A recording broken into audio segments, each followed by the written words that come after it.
আসসালামু আলাইকুম রহমতুল্লাহি ওবরকাতুহু। সম্মানিত দর্শক, ৩২ নম্বরকে ভেঙে মাটির সঙ্গে গুঁড়িয়ে দেওয়া হয়েছে। সুধাসদনে আগুন দেওয়া হয়েছে এবং আওয়ামী লীগের সাবেক মন্ত্রী এবং এমপি যারা প্রভাবশালী ছিলেন তাদের অনেকের বাড়িতে আগুন লাগিয়ে দেওয়া হয়েছে এবং অনেকের বাড়ি বুলডোজার দিয়ে গুঁড়িয়ে মাটির সঙ্গে মিশিয়ে দেওয়া হয়েছে। তো এই যে স্মরণকালের যে ভয়াবহ ভাঙচুর, এটি এই বাংলাদেশে কখনো হয়নি। পাল আমলে হয়নি, সেন আমলে হয়নি। ইখতিয়ার উদ্দিন মোহাম্মদ বিন বখতিয়ার খলজি যখন বাংলাদেশ দখল করেছেন তখন হয়নি। এরপর বহুবার দিল্লি থেকে বহু শাসক গোষ্ঠী এই বাংলাদেশে এসেছে এবং শত শতবার এই বাংলা আক্রমণ করেছে। কিন্তু এভাবে কোনো প্রাসাদ কিংবা কোনো দুর্গ কিংবা কোনো আমির উমরার বাসভবন মাটির সঙ্গে গুঁড়িয়ে মিশিয়ে দেওয়া হয়েছে, ইতিহাসের একজন ছাত্র হিসেবে আমি একটি উদাহরণও পাইনি। যা পেয়েছি সেটি হলো মানুষের বিচার হয়েছে, কর্মের বিচার হয়েছে। কিন্তু আমরা এই বর্তমান জামানাতে এসে মানুষের পশম স্পর্শ করতে পারছি না। যুক্তি দিয়ে, বুদ্ধি দিয়ে, প্রজ্ঞা দিয়ে প্রতিপক্ষের সঙ্গে মোকাবেলা করতে পারছি না। আমরা রাগ ঝাড়ছি মানুষের মালিকানাধীন যে সকল পশু রয়েছে, গরু, ছাগল, মহিষ, হাঁস থেকে শুরু করে ইত্যাদি যা কিছু। আমরা আমাদের ক্রোধ হাঁসের উপর খাটাচ্ছি, ছাগলের উপর খাটাচ্ছি, ভেড়ার উপর খাটাচ্ছি, গরুর উপর খাটাচ্ছি। এইগুলো ধরে এনে খেয়ে ফেলছি, বিক্রয় করছি কিংবা জবাই করে ভোজের আয়োজন করছি।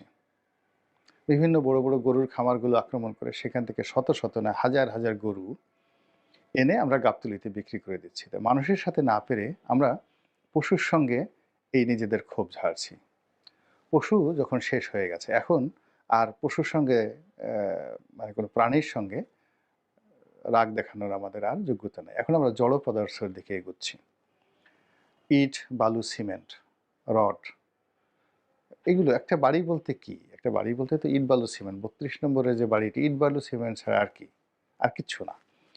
তো আমরা সেই ইট, বালু, সিমেন্টের সঙ্গে লড়াই করছি।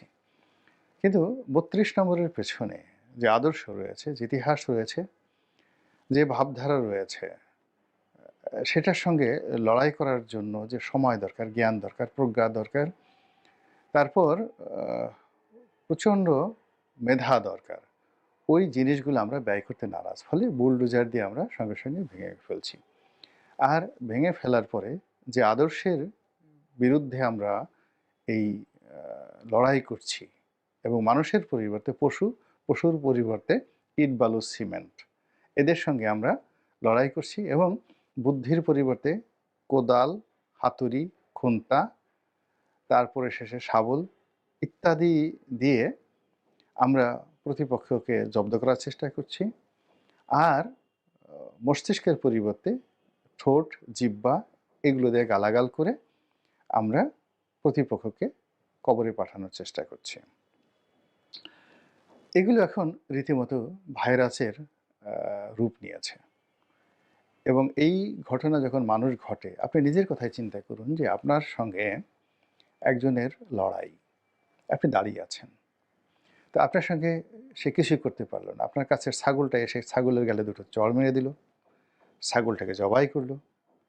তারপরে সে আপনার সাথে না পেরে আপনি যে একটা মানে যাকে বলা হয় চেয়ারের উপর বসেছেন বা বেঞ্চের উপর বসেছেন, ওটাকে এসে কুচি কুচি কুচি কুচি করে কাটলো।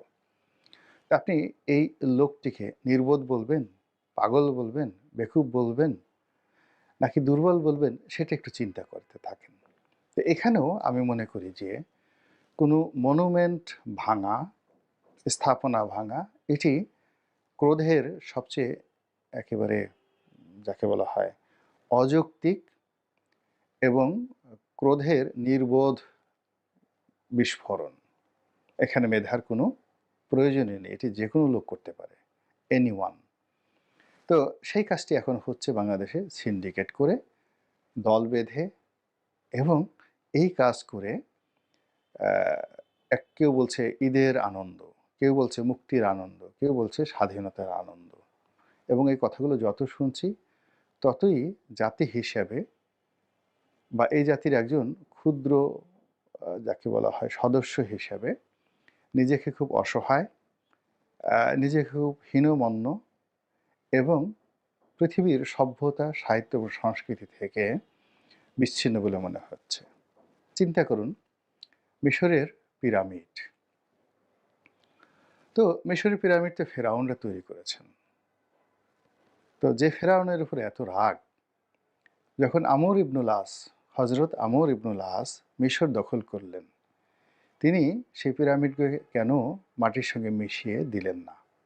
একবার একটু চিন্তা করেন তো, কেন মিশিয়ে দিলেন না? কিংবা ৩,০০০ বছর ধরে বা ৩,০০০ বছর ধরে কন্টিনিউয়াসলি এই চীনা সম্রাটরা গ্রেট ওয়াল তৈরি করেছেন। গ্রেট ওয়াল। তারপরে চীনের একটা প্রাসাদ আছে ফরবিডেন সিটি। অসাধারণ, বেইজিংয়ে ফরবিডেন সিটি, নিষিদ্ধ নগরী। পৃথিবীতে যে কটি মাস্টারপিস রয়েছে, যেমন লালকেল্লার মতো, আগ্রা দুর্গের মতো, এরকম একটা one of the greatest masterpiece টপকাপে প্রাসাদের মতো এরকম। তো অনেক বড় বড় শাসক, তারপরে রাজবংশ, তারা ক্ষমতায় এসেছে।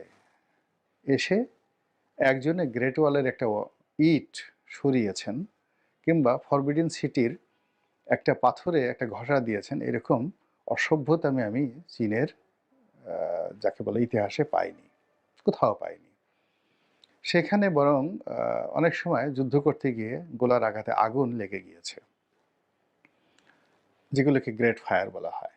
পরবর্তীতে যে বিজয়ী রাজা, তার প্রথম কাজ হয়েছে যে যুদ্ধের সময় যে ক্ষয়ক্ষতি হয়েছে সেগুলো তিনি পুনরুদ্ধার করেছেন। কেবলমাত্র হালাকু খান এবং চেঙ্গিস খান, এই দুজন মানুষ পৃথিবীতে, এবং তাদের আরও কয়েকজন লোক ছিল, তলুই খান, তারপরে তলুই খান, আরেকজন ছিলেন হালাকু খান, তলুই খান, আর একটা হলো মঙ্গে খান। মঙ্গে খান, তো ওনারাও এই একই নীতি, পোড়ামাটির নীতি অনুসরণ করতেন। ইট যেভাবে পোড়ায় ওভাবে তারা জনপদ পুড়িয়ে দিতেন। এমনকি আমরা দুনিয়ার সবচেয়ে খারাপ শাসক হিসেবে যে যাকে বলা হয়, মনে করি সম্রাট নিরো, তার জমানাতে আগুন লেগেছিল রোমে। পরবর্তীতে তিনি খুব অল্প সময়ের মধ্যে পুরো রোমকে ২০ মাইল বাই ২০ মাইল, আপনি বোঝার চেষ্টা করেন, লম্বায় ২০ মাইল, প্রশস্ত ২০ মাইল, পুরো একটা স্কোয়ার রোম নগরী তিনি তৈরি করেছিলেন, এবং যেটিকে বলা হতো মার্বেল সিটি। এবং ওখানকার সমস্ত বাসভূমি তিনি মার্বেল দিয়ে তৈরি করে দিয়েছিলেন। সারা দুনিয়া থেকে মার্বেল এনে সমস্ত পাবলিক হাউসগুলো, মানে সরকারি অফিসগুলো, বেসরকারি অফিসগুলো, সবগুলো তিনি ওই সময়টাতে তৈরি করে দিয়েছিলেন। তো এই ছিল যাকে বলা হয় আগেকার দিনের রাজা বাদশাহ আমির উমরাদের কাজ। আর এখন এত পরে এই যে আমরা মধ্যযুগ পার হয়ে এসে আধুনিক যুগে আমরা প্রবেশ করেছি, এই কি আমাদের আধুনিকতার নমুনা যে আমরা আহ, মানুষের সাথে না পেরে, আওয়ামী লীগের সাথে না পেরে, আওয়ামী লীগের গরু ছাগলের সঙ্গে লড়াই করছি, আওয়ামী লীগের সঙ্গে না পেরে আওয়ামী লীগের বাড়ি ঘরের সঙ্গে লড়াই করছি, আওয়ামী লীগের বাথরুমের সঙ্গে লড়াই করছি, আওয়ামী লীগের লোকজন পায়খানা মল মূত্র ত্যাগ করে গেছে, এখন খুঁজে খুঁজে সেই পায়খানাগুলো আমরা ভাঙছি, আর সেই মলমূত্র আমরা কি করছি, আল্লাহ মাফ করুক, এর বাড়িতে অন্য কোনো কথা নাই, টয়লেটগুলো আমরা ভাঙছি, আমরা তো বাড়ি ভাঙতে গিয়ে টয়লেটও ভাঙছি। তো আওয়ামী লীগের চিন্তা করেন, যেখানে পায়খানা করেছে, যেখানে প্রস্রাব করেছে, সেইগুলোর প্রতি আমাদের মানে কত ক্রোধ যে আওয়ামী লীগের পায়খানা ধ্বংস করতে হবে আর কি। যাই হোক, এখন পর্ব তো ওখানে শেষ নয়, পর্ব এখন তারা আরও এগুতে চাচ্ছে। সামাজিক মাধ্যমে যেগুলো জানছি, সত্য মিথ্যা বলতে পারবো না, সেটা হলো আওয়ামী লীগের যে কেবলা, কেবলা প্রধানতম কেবলা, আওয়ামী লীগের প্রতিপক্ষরা যেটা বলেন, ১ নম্বর ঢাকার কেবলা হলো এই বঙ্গবন্ধু ভবন ৩২ নম্বর, সেটা ভেঙে ফেলা হয়েছে। ২ নম্বরে যেটা কেবলা, এবং যেটা কেবলায় আজিম, প্রধান কেবলা বলা হয়, তো সেটা হলো টুঙ্গিপাড়া। তার আগে তাদের আরও একটি কেবলা, তারা বলতো মুজিবনগর সরকার, কুষ্টিয়ার মেহেরপুরে, যেখানে স্বাধীনতার যে ঘোষণাপত্র পাঠ করা হয়েছিল এবং যেখানে মুজিবনগর সরকার গঠিত হয়েছিল। ওটা আমাদের মহান মুক্তিযুদ্ধের ইতিহাস, আওয়ামী লীগের গর্ব, পুরো জাতির গর্ব, এবং ওটা নিয়ে আওয়ামী লীগ বেশি রং ঢং দেখায়, ওটাকেও শেষ করে দেওয়া হয়েছে। মুজিবনগরে গিয়ে ভাঙচুর করে ওটাকে যে শালা বেটা বেশি, বেশি মুক্তিযুদ্ধ করো। আর বেশি, বেশি মুজিব করো। একেবারে কি বলে আমাদের ফরিদপুরের ভাষায় বলা হয়, একেবারে গোয়া লাল করে দেবো। এরকম একটা অবস্থা আরকি মেহেরপুরে করে দেয়া হয়েছে। গোয়া লাল করে দেয়া হয়েছে। যা হোক, এখন তাদের এই সকল কর্মকাণ্ড করার পর বাকি আছে বাকি আছে টুঙ্গিপাড়া। তো টুঙ্গিপাড়া কি হবে না হবে, এখন অনেকে ফেসবুকে বলার চেষ্টা করছে যে, যখন এই যে মেহেরপুরে এই কাজ করা হয়েছে, ৩২ নম্বর করা হয়েছে এবং এইগুলোর সাথে আওয়ামী লীগের যতটা না সংযোগ, তার চেয়ে বেশি সংযোগ মুক্তিযুদ্ধের, বেশি সংযোগ স্বাধীনতার ইতিহাস। তো সেই ইতিহাসের সঙ্গে তো বাংলা একাডেমি জড়িত, সেই ইতিহাসের সঙ্গে বইমেলা জড়িত, সেই ইতিহাসের সঙ্গে শহীদ মিনার জড়িত, সেই ইতিহাসের সঙ্গে সাভার যে জাতীয় স্মৃতিসৌধ জড়িত রয়েছে, সেই জাতীয় স্মৃতিসৌধের কি হবে? আল্লাহ মাফ করুক, তওবা আস্তাগফিরুল্লাহ। আমার জীবনের ১ম ভাষণ আমি যখন জাতীয় সংসদে দিয়েছিলাম, ঠিক ওই সময়টাতে আমি একটা আশঙ্কা ব্যক্ত করেছিলাম যে, একটা বিশেষ শ্রেণী, দল, ধর্মান্ধ গোষ্ঠী যদি রাষ্ট্র ক্ষমতায় আসে তাহলে কি হতে পারে বাংলাদেশে? এখন ওই যে বক্তব্যটি ২০০৯ সনে দিয়েছিলাম, এটি এখন বাংলাদেশে মশহুর হয়ে গেছে। যাই হোক, জীবিত আছি, দেখতে হবে, সহ্য করতে হবে, ভোগ করতে হবে। এটার কোনো বিকল্প নাই। এখন বাস্তবতা হলো টুঙ্গিপাড়া, যাও, টুঙ্গিপাড়া যাও, চলো, টুঙ্গিপাড়া চলো। সেখানে গিয়ে কি করবে?